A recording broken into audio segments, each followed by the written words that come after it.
Ibu apa lagunya? Yo ayo, yo ayo, yo ayo. Ayo apa? Ayo poligami.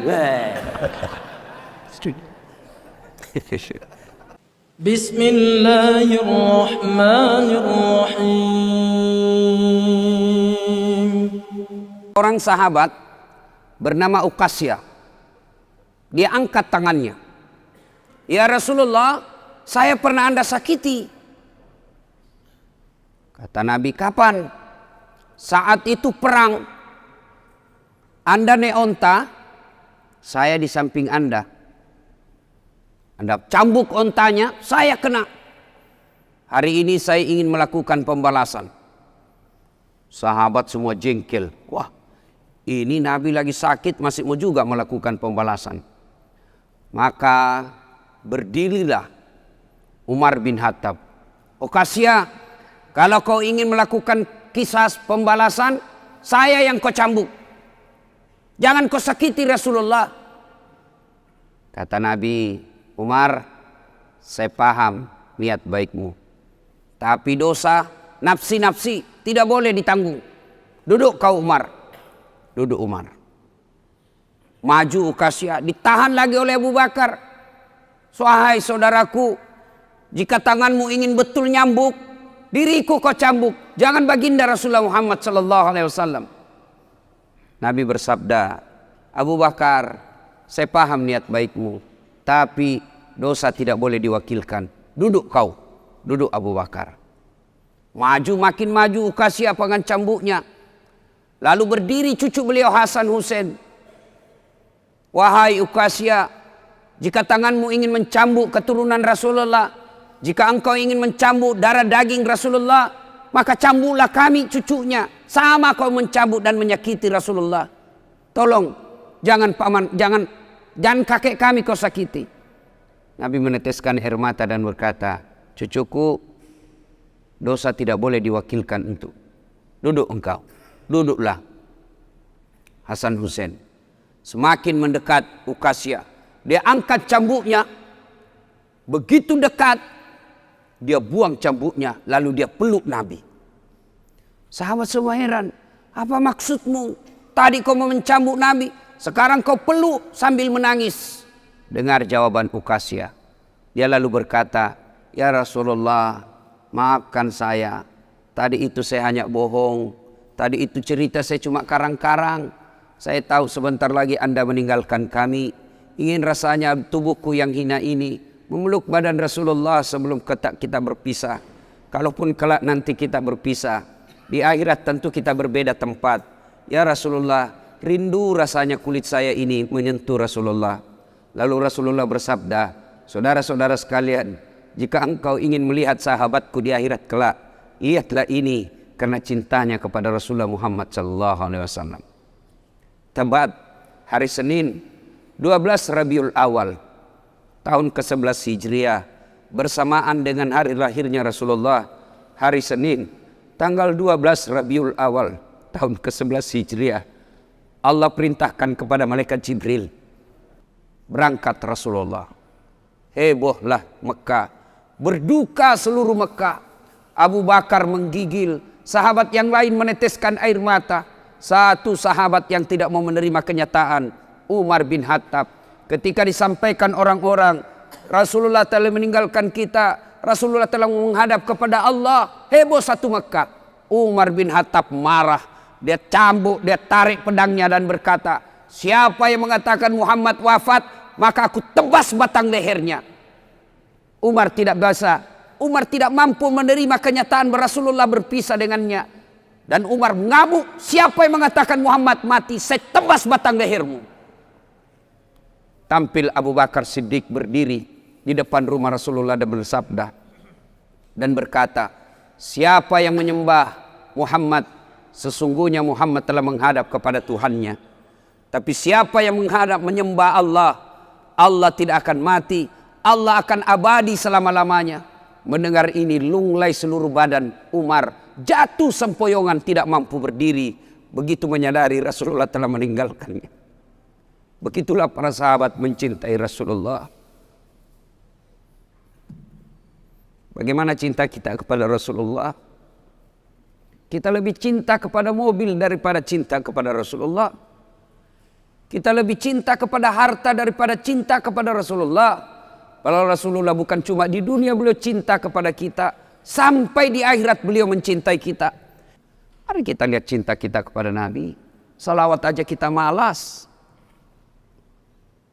Sallallahu ala Muhammad, sallallahu alaihi wasallam, sallallahu ala Muhammad, sallallahu alaihi wasallam. Ya Nabi, salam alaik. Ya Rasul, salam alaik. Ya Habib, salam alaik. Ibu bapak, saudara-saudara sekalian yang saya hormati, bagaimana wujud kecintaan kita kepada Rasulullah? Apabila kita cinta kepada Rasulullah, pelihara anak-anak kita. Apa hubungannya Ustaz? Cinta kepada Rasul dengan cinta kepada anak? Tidakkah kalau kita cinta kepada Rasulullah, ajaran-ajaran Rasulullah, petua-petua Rasulullah, pesan-pesan Rasulullah, titah-titah Rasulullah harus kita pelihara dan kita amalkan selama-lamanya. Bagaimana pesan-pesan Rasulullah, bagaimana perintah-perintah Rasulullah akan abadi dan selama-selamanya apabila kita tidak pelihara generasi muda. Bapak-bapak yang sudah usia-usia lanjut, ini usia-usia yang insya Allah akan selamat. Tapi bagaimana Islam ke depan? Bagaimana Islam 10 tahun yang akan datang, 20 tahun yang akan datang, 30 tahun yang akan datang, berada di anak-anak kita semua. Maknanya, kalau anak kita tidak pelihara dengan baik, maka lambat laun Islam akan pudar di dunia. Belajar dari Spanyol. Dulu Spanyol berjaya Islam di sana. Kerajaan Islam berjaya di Spanyol. Tapi apa yang terjadi sekarang? Hilang Islam di sana. Indonesia sekarang ini bisa dikata 80% Muslim, 80% kita orang Islam di Indonesia. Tapi tidak ada jaminan Islam akan abadi di Indonesia. Memang Al-Quran telah menjamin dunia ini tidak akan hilang Islam. Di dunia ini tidak akan Islam, tidak ada punah Islam di dunia ini. Tapi tidak ada jaminan dalam Quran dan hadis tidak akan punah Islam di Indonesia. Bila kita tidak memelihara anak-anak kita, kita tidak wariskan Islam kepada anak-anak kita, maka bisa jadi Islam akan menjadi kenangan di bumi Republik Indonesia. Coba lihat sekarang anak-anak kita, Pak. Siapa yang dijadikan idola? Lee Min Ho. Siapa yang dijadikan idola? Artis-artis yang tidak jelas agamanya. Coba lihat acara Ciri TV kalau ada artis yang menyanyi. Lihat anak-anak usia SMP SMA kita, rasanya mau kesurupan lihat artis. Mungkin kasar kalau saya katakan, kalau dia lihat artis cewek-cewek bilang cium saya, peluk saya, tiduri saya. Yang diidolakan, ya coba yang datang pengajian ini orang-orang tua kan? Usia-usia sakaratil maut. Mana anak-anak kita, Pak? Jangan sampai kita sudah asik pengajian, anak kita tinggalkan di rumah. Sertakan anak-anak kita dalam tablik. Kenapa ketika ulang tahun kita mampu bawa anak kita ke Jakarta, kita mampu bawa ke mall, kita bawa mampu. Tapi ketika taklim-taklim seperti ini, kita tidak mampu membawa anak-anak kita. Nah, coba kita lihat nih. Fakta. Suatu ketika saya senang Pak bagi-bagi medsos saya ke anak-anak remaja. Supaya apa? Mereka ada tempat berdiskusi agama. Suatu ketika ada anak-anak curhat ke saya usia 15 tahun. Ustadz, pacar saya hamil. 15 tahun, kelas 3 SMP. Saya bilang pertemukan saya bapakmu. Kalau tidak bisa ketemu kasih saya nomor teleponnya. Saya telepon. Saya sampaikan ke bapak orang tuanya, nikahkan. Jangan lagi ada pikiran kau gugurkan itu kandungannya anaknya, pacarnya. Saya cerita-cerita lalu saya tanya, sudah berapa perempuan kau kasih begitu? Apa dia jawab? Sudah 5 Ustadz, tapi baru 1 ini yang hamil. Kelas 3 SMP. Saya tanya, bagaimana caranya? Tidak mungkin kau bisa masuk hotel. Kamu kan kelihatan muka anak-anak. Apa jawabannya? Memang tidak di hotel Ustadz. Terus di mana? Di rumahnya itu perempuan Ustadz.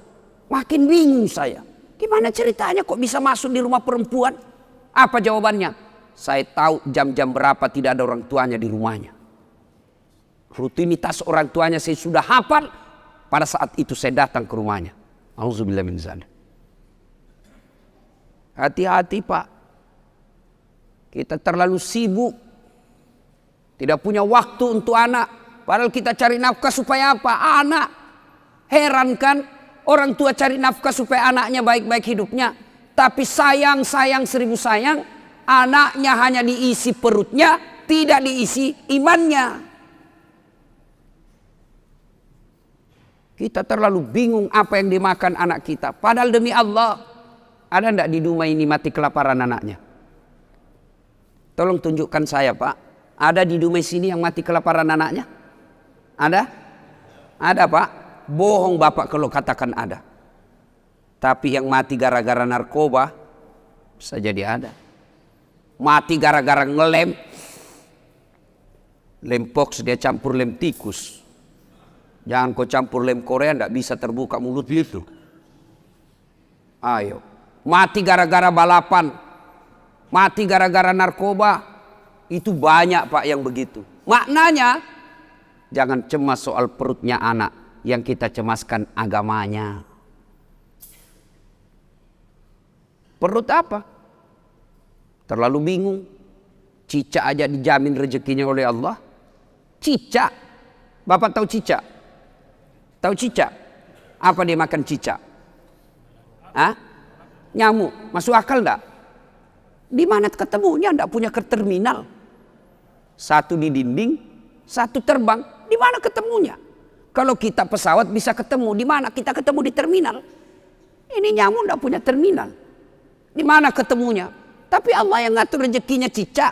Sehingga lagu kita dulu kan, cicak-cicak di dinding, diam-diam merayap. Datang Pak. Cicak yang datang. Nyamuk yang datang. Datang seekor nyamuk. Lagu tidak mengatakan cicak lompat ke nyamuk. Dah setengah mati cicak, kasihan. Itu lagu-lagu dulu Pak, memang bagus. Lagu-lagu kita dulu Masya Allah. Lagunya Umi Rama Pak, idola kita. Zaman-zaman saya kecil kan lagu-lagu Umi Rama. Mengapa minuman itu haram? Karena merusak kepikiran. Mengapa berzina juga haram? Karena itu cara binatang. Mengapa semua yang asik-asik itu diharamkan? Mengapa semua yang enak-enak juga diharamkan? Jawabannya, itulah perangkap setan, umpannya ialah bermacam-macam kesenangan. Tuh lagunya zaman dulu kita waktu kecil. Sekarang lagunya anak-anak sekarang apa? Pulang-pulangku berbadan dua. Hamil dia pulang Pak. Masya Allah. Saudara-saudara sekalian, nih perhatikan anak kita. Ini lagi nih. Saya ini kan banyak yang curhat Pak. Termasuk tadi malam ada lagi yang curhat anak-anak.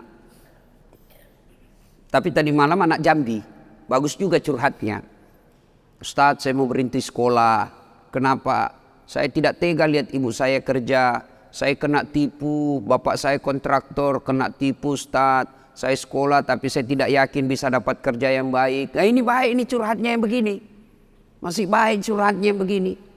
Tapi yang curhat lagi, apa yang curhat? Bilang gini, Ustadz, saya lagi di hotel Pak. Saya biasa kalau pergi ceramah saya rahasiakan hotel kamar. Kenapa? Untuk istirahat. Ini tiba-tiba resepsionisnya diberitahu nomor kamar saya. Datanglah ini anak muda, usia 21 tahun. Dia ketuk pintu kamar. Assalamualaikum. Waalaikumsalam warahmatullahi wabarakatuh. Anak muda. Kenapa dek? Boleh curhat Ustadz? Oh boleh, tunggu kalau gitu kita ketemu di lobi. Ceritalah saya di lobi. Apa dia cakap? Ustadz, kira-kira diampuni enggak dosa saya? Apa dosamu dek? Saya pukul orang tuaku. Wih. Siapa? Bapakku saya pukul Ustadz. Wah, besar dosamu itu. Kenapa bisa? Pemabuk bapak saya Ustadz. Mabuk aja kerjanya siang malam. Dia pukul mama saya jengkel, saya pukul juga. Ya cerita-cerita, nanti saya kaget. Waktu saya gali-gali masa lalunya. Dia bilang apa? Ustadz, saya waktu kelas 3 SMP, kelas 1. Kalau saya tidak salah dia bilang kelas 1 SMP. Waktu kelas 1 SMP saya berhubungan suami istri dengan sepupu sekali saya. Kelas 1 SMP kelas berapa ya? Kelas 1 SMP umur berapa itu Pak? 12 tahun kan? 12 tahun. Usia 12 tahun dia sudah berhubungan suami istri, berzina dengan sepupu satu kalinya, anak saudara bapaknya. Saya bilang, kau pacaran? Tidak, suka sama suka saja Ustaz. Berapa lama kau begitu? Apa jawabannya? Sampai kelas 1 SMA. Fakta. Ini bukan sinetron. Kalau sinetron kan biasa dibuat-buat. Kisah nyata. Apalagi yang membuat miris hati saya ketika dia bilang apa? Ustaz, selesai itu karena dia menikah, saya begitu lagi dengan pamanku. Saudaranya mamanya, laki-laki. Berarti ini anak biseks. Laki oke, perempuan jadi.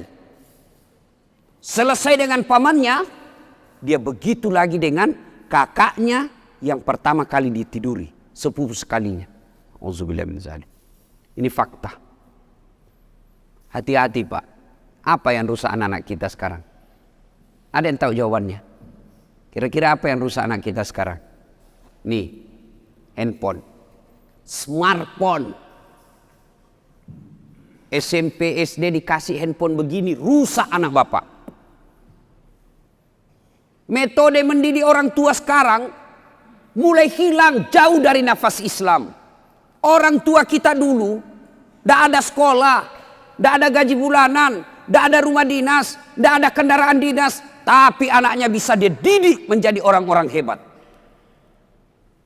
Coba lihat orang-orang tua dulu, cara mendidik anaknya. Coba lihat, saya ingat, saya kecil, satu tempat tidur 4 kami di atas sampai SMA. Satu tempat tidur. Tujuannya apa? Ternyata apa? Oh, menimbulkan kekerabatan, emosi di antara saudara. Apalagi ada yang menjadi spionasenya orang tua, ada jadi mata-matanya orang tua. Mak, pacaran kakakku. Kenapa kau tahu? Saya dapat suratnya di kamar. Kenapa? Ada yang jadi mata-mata. Dulu kita mau pergi main, saya paling sering itu ditolak sama teman-teman. Karena kalau saya main, mak, saya mau pergi main. Apa kata mamaku? Iya, kau pergi tapi bawa adikmu. Orang Bugis bilang matarana. Tidak tahu saya bahasa Dumai sini apa. Kalau kita pergi main, syaratnya boleh tapi bawa adik, urus adik. Pergilah. Saya biasa ditolak sama teman. Dia bilang, tidak usah kau kasih masuk dasar. Bayar, adiknya cerewet. Lagi main, nangis lagi adiknya. Apa tujuannya Pak? Menjalin persaudaraan dan tanggung jawab sejak kecil. Kita minta duit, tidak langsung dikasih itu. Pak, saya membayar besok. Apa kata bapak kita? Sudah, kau bersihkan dulu itu nak, toilet. Pak, saya membayar besok. Kau isi bak mandi dulu. Itu dulu, orang tua dulu. Sekarang bagaimana Pak? Oh, katanya modern. Satu anak, satu kamar. Di kamarnya ada TV. Di kamarnya ada kulkas. Akhirnya apa? Pulang sekolah langsung masuk kamar. Kapan dia keluar? Mau makan. Sudah itu masuk lagi kamarnya. Tidak pernah bertemu saudaranya. Jangan heran begitu bapaknya meninggal. Hanya perkara warisan mereka berpengadilan dan tidak punya rasa malu. Coba lihat anak-anak kita sekarang Pak. Masya Allah. Bapak kalau anak-anak mau pergi sekolah cium tangan enggak? Bapak kalau anaknya mau pergi sekolah cium tangan? Cium tangan? Tidak percaya saya Pak. Itu cium tangan kalau saya jabat tangan sama ibu saya begini cara saya. Cium dulu telapaknya. Atasnya dulu saya cium sekali. Baru telapaknya 2 kali. Itu namanya cium tangan. Anak-anak sekarang dia kasih gitu tangannya Pak. Tidak, di sliding Pak.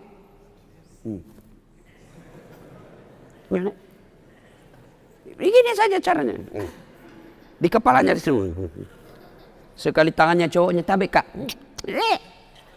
Beleng-beleng. Hormat betul sama cowoknya, sama mamanya kurang ajar. Kalau mamanya yang telepon, nah jemput dulu ibu, bapakmu tidak bisa jemput, bapak masih sibuk di kantor. Apa jawabannya anak laki-laki? Capek mak, baru pulang kuliah. Memang enak kuliah mak, mama tidak pernah rasakan kuliah sih. Capek, saya tidak bisa. Giliran ceweknya yang nelpon, Kak, Jemput dong. Tunggu dek, 10 menit saya datang. Inilah anak-anak kita. Coba. Siapa yang salah? Apa sepenuhnya salah anak? Tidak, 90% salah orang tua. Bapak mau tahu enggak masa depannya dikubur nanti? Mau tahu masa depan dikubur? Lihat anak-anak kita sekarang, Pak. Kalau sudah dekat subuh, bunyi gerendel pintu. Siapa itu? Ternyata anak kita pergi ke masjid. Masya Allah, bapak sudah kaya itu. Jam 5:30, anak-anak sudah pada pulang. Buru-buru mandi, kenapa? Mau datang berjamaah ke masjid. Bapak sudah kaya meskipun bukan anggota DPR. Berapa banyak orang tua saya lihat, pejabat publik, kepala dinas, pejabat berteras, dicium tangannya sama pegawainya di kantor, dimuliakan. Mau naik mobil dibukakan pintu mobilnya. Tapi sampai di rumahnya dilempar sama anaknya yang masih SMP. Orang tua paling miskin itu.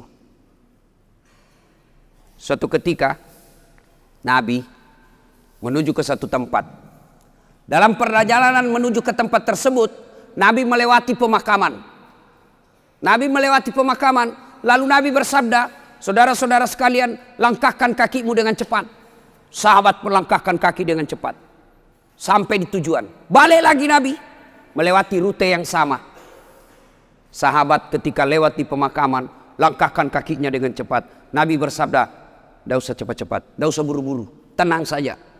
Sahabat bertanya, ya Rasulullah, tadi waktu pergi kami disuruh buru-buru, kan pulang tidak lagi. Ada apa ya Rasul? Nabi menjelaskan, begini, andai saja kau diberi telinga seperti pendengaranku, kau akan tahu betapa disiksanya tadi ini orang dikubur. Waktu pergi disiksa, saya tidak tahan, tidak betah, tidak tega mendengar dia diazab. Maka saya buru-buru supaya saya tidak dengar lagi dia disiksa. Tidak tahan saya dengar dia disiksa. Balik, tidak lagi. Kenapa ya Rasul? Saya mendapat berita dari Jibril. Allah perintahkan kepada malaikat penyiksa di kubur. Wahai malaikat, siksaanmu, hentikan siksaanmu. Tidak mungkin kusiksa itu orang tua di kubur. Sementara anaknya di dunia lagi belajar mengaji, membaca. Bismillahirrahmanirrahim. Baru bismillah dengan nama Allah pengasih penyayang. Baru itu dia baca, Allah perintahkan hentikan siksaan. Maka bapak-bapak, kekayaan kita sesungguhnya yang bisa membantu kita dikubur bukan rumah, bukan mobil, bukan tabungan, bukan kebun sawit, tapi yang bisa menolong bapak ketika sudah di alam kubur adalah anak. Ibu-ibu saya tanya ibu, ibu, kalau ibu meninggal kira-kira siapa yang doakan ibu? Suami? 3 bulan dia kawin lagi. Ini fakta Pak. Saya kan selalu belajar di medsos itu.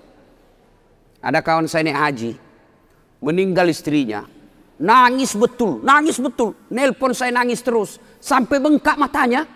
Saya bilang, hebat betul ini bapak, sayang betul sama istrinya.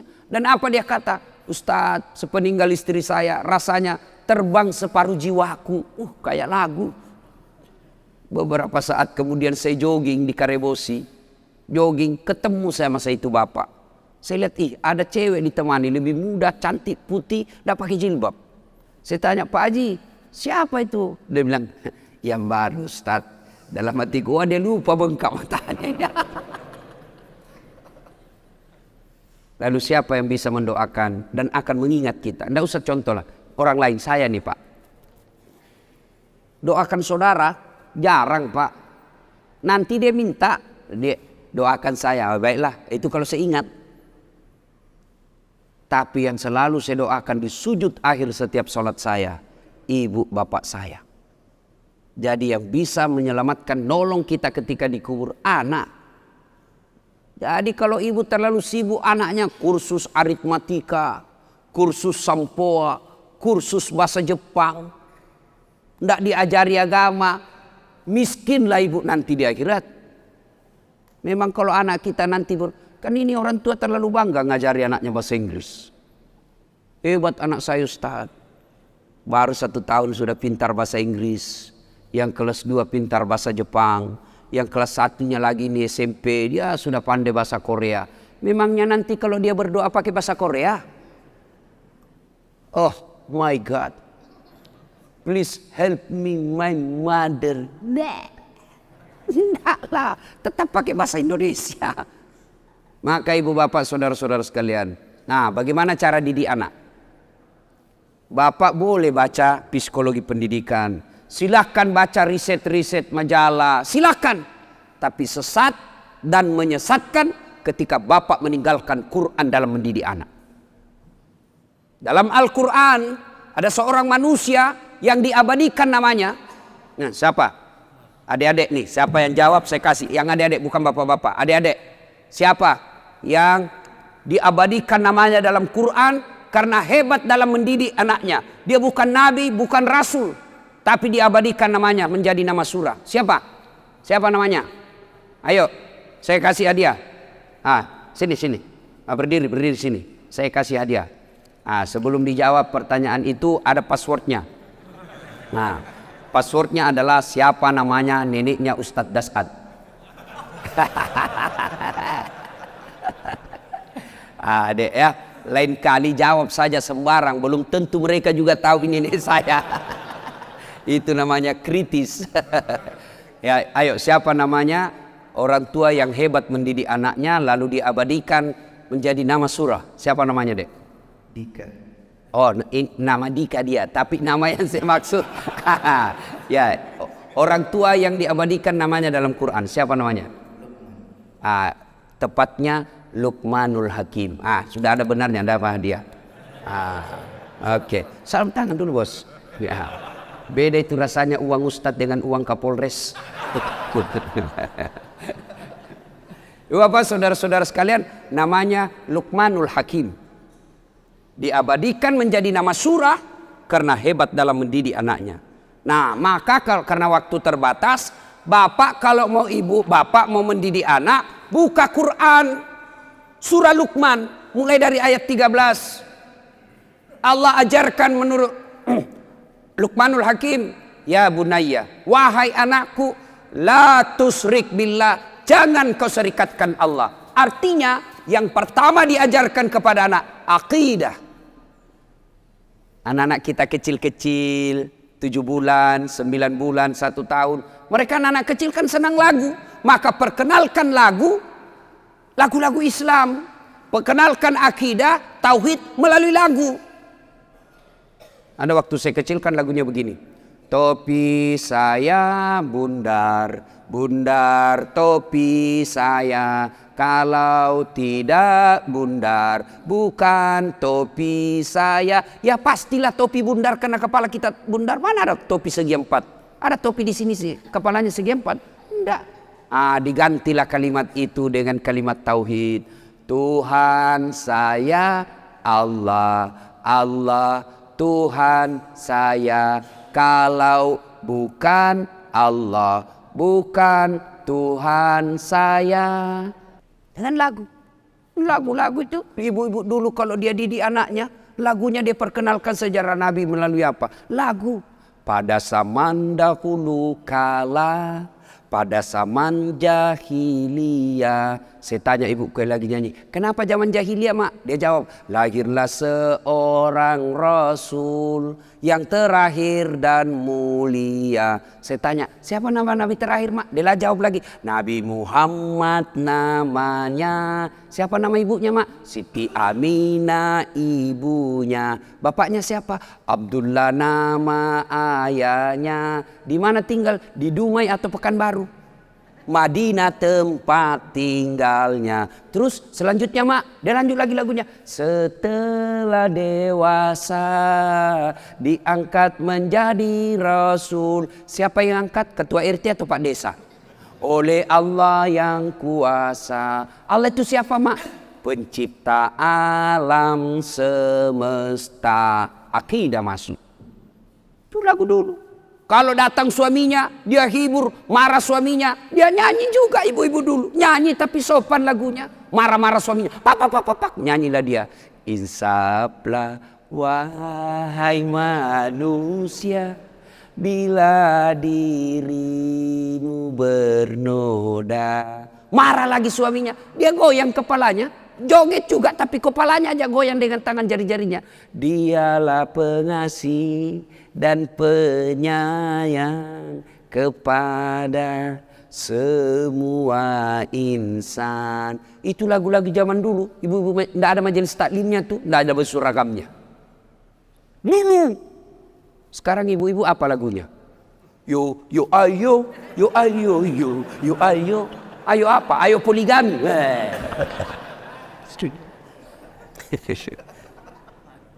Baca surah Luqman, Pak. Nah, didik melalui surah Luqman. Yang kedua diajarkan dalam surah Luqman, ajari anakmu berjalan di muka bumi ini jangan rasa sombong. Itu diajari dari kecil. Kita bersaudara bisa jadi satu rahim, satu jalan keluar, tapi rezeki berbeda, akhirnya anak pun kita berbeda. Bapak kaya, saudaranya bapak yang tua juga kaya, yang bungsu miskin. Mereka bersepupu sekali anak-anak kita, mereka berbeda status ekonomi. Jangan biasakan anak kita sombong di depan sepupunya. Kan banyak ini Pak, bapaknya yang kaya, anaknya kurang ajar. Pembantunya kasar, sopirnya kurang ajar dia. Oh, itu sampaikan, saya bosnya ini sopir, bukan kamu. Saya ini bosnya ini pembantu, bukan kamu. Jangan kau kurang ajar sama pembantu. Itu ajarin begitu. Bapaknya yang Kapolres, anaknya jadi Kapolda. Semua pegawainya bapaknya dia perintah, enggak boleh itu. Ajarkan kepada anak kita sopan santun, jangan dia muka sombong di muka bumi ini. Dan seterusnya dan seterusnya. Banyak, baca surah Luqman. Dan yang paling terakhir, jangan lupa doakan. Apa doanya anak soleh? Allah ajarkan sebuah doa kepada Ibrahim alaihissalam yang ada dibadikan dalam Quran. Rabbi habli minas salihin. Ya Allah, berikan hamba anak yang soleh. Amalkan itu. Ibu-ibu lagi suap anaknya atau cucunya, suap sambil doa. Rabbi habli, Rabbi surah, Rabbi habli minas salihin. Lagi dimandi anaknya disampo. Rabbi habli minas salihin. Mau tidur anak kita, usap-usap kepalanya. Rabbi habli minas salihin. Mau pergi sekolah, dekap dia. Rabbi habli minas salihin. Anak kita bertanya, apa itu bunda? Saya doakan Nanda supaya anak jadi anak yang soleh. Sampai di sekolah mau bolos anaknya. Enggak deh, saya enggak bolos. Tadi bunda saya mendoakan saya jadi anak yang soleh. Coba diamalkan itu. Ada kemanakan saya Pak, sudah mau maghrib, masih main bola. Saya panggil, Fatur, sudah Mina, ayo berjamaah ke masjid. Sedikit lagi om. Oke, dia main futsal. Saya tunggui. Azan maghrib, masih main bola. Terpaksa Ustaz Dasat masuk lapangan. Saya bisik telinganya. Rabbi habli minas salihin. Langsung menangis. Heran semua orang lihat. Hebatnya Pak Ustaz. Dia bisik saja, kemanakannya menangis.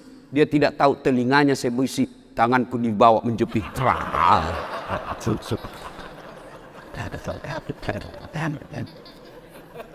Artinya kalau anak salah kasih hukuman.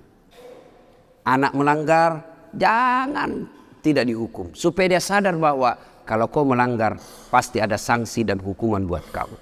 Tapi jangan lupa hidayah dan petunjuk datang dari Allah Subhanahu wa taala.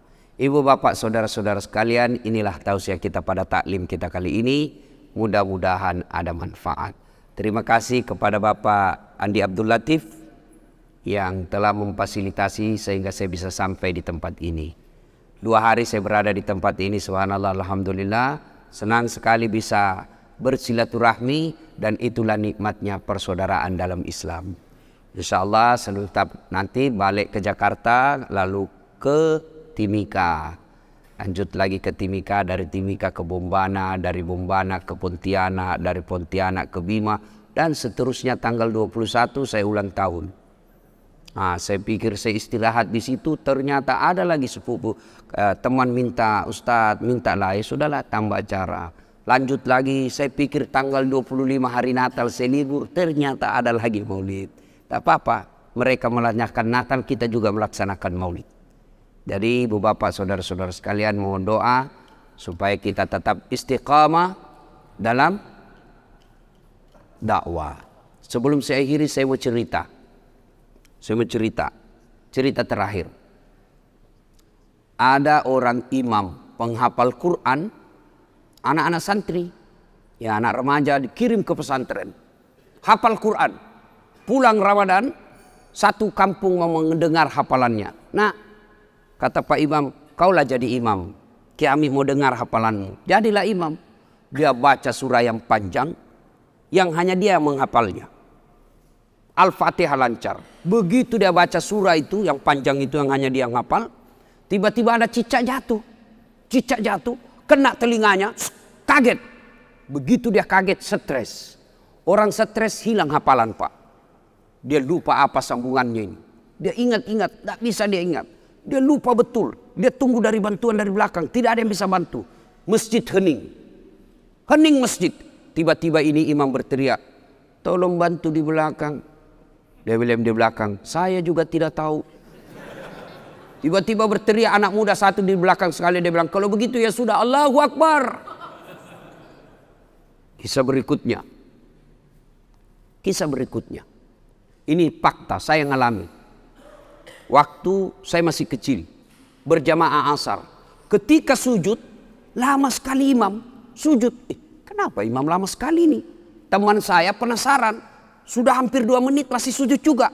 Akhirnya teman saya diangkat kepalanya. Langsung teriak, wih, hilang imam. Wah, ternyata imam keluar dari samping. Kacau masjid. Bubar. Selesai saya tanya Pak Imam, kenapa tinggalkan masjid? Jamaah, dia bilang, saya kentut nak. Saya bilang, Pak Imam, lain kali kalau kentut kasih bangkit jamaah, angkat kepala supaya kami lihat. Dia bilang apa? Saya sengaja nak, saya malu kau lihat. Saya sengaja tidak bangkitkan kau, saya malu saya kau lihat. Kacau masjid. Apalagi, saya berjamaah waktu itu KKN. Saya belum jadi ustadz. Ada kawan saya pakai gamis, pakai songkok. Saya cuma pakai baju biasa. Saya pikir, oh ini pasti anak pesantren. Jadi imam baca Al-Fatihah lancar. Begitu dia baca Al-Kafirun, saya sudah mulai bilang, nah berani betul ini dia baca Al-Kafirun. Dia baca, wala antum abiduna ma'abud, wala ana abidum ma'abadtum, wala antum abiduna ma'abud, wala ana abidum ma'abadtum, wala antum. Ini teman saya anak fakultas sastra, dia teriak, woi kenapa itu tak putar-putar tidak mau sampai? Langsung dia bilang ini juga kupikir. Kacau sholat. Ya? Kalau imam salah, berantakan satu masjid. Dalam fikih berjamaah, siapa saja boleh jadi makmum. Orang gila sampai orang waras boleh jadi makmum. Orang dewasa sampai belum balik boleh jadi makmum. Tentara, polisi boleh jadi makmum. Tapi jadi imam tidak boleh orang sembarang. Harus ketat syaratnya. Kenapa? Karena kalau imam bermasalah, batal kita punya jamaah. 2019 Indonesia milih imam. Hati-hati. Jangan milih imam karena kita satu kampung. Jangan milih imam karena satu partai. Jangan milih imam karena kita dapat proyek. Tapi pilihlah imam yang betul-betul mampu menyelamatkan negara Republik Indonesia dan melindungi umat Islam di tanah air kita. Demikian, semoga ada manfaat.